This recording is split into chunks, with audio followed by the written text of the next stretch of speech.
I come from a distant land where coffee aroma mingles with sand. My name is Sallam Abualhaija.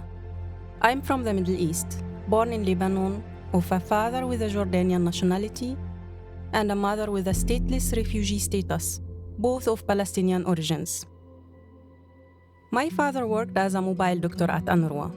Moving from town to town, he treated patients in wartime with the very little medical supplies he managed to get. My mother studied social science and raised, besides 7 of her own, many other refugees' kids in a boarding school.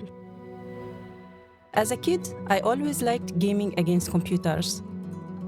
For my child's mind, computers were unfairly intelligent. With time, I grew eager to learn more about computers and the source of their intelligence.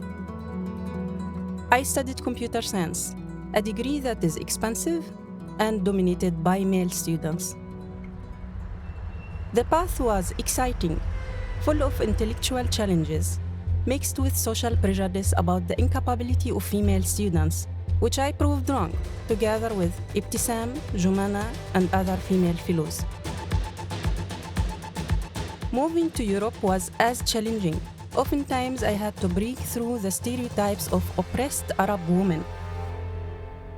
With hard work and determination, I became a research scientist at the University of Luxembourg's Interdisciplinary Center for Security, Reliability, and Trust.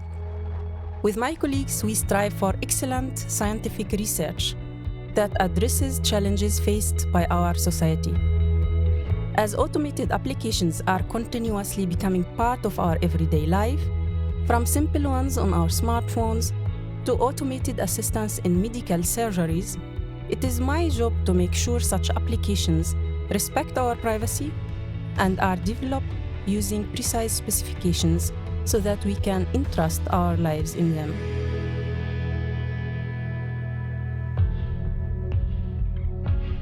To Lujane and Hannah, I say, to become a scientist, be confident, work hard, and create your own story that will inspire others in the future.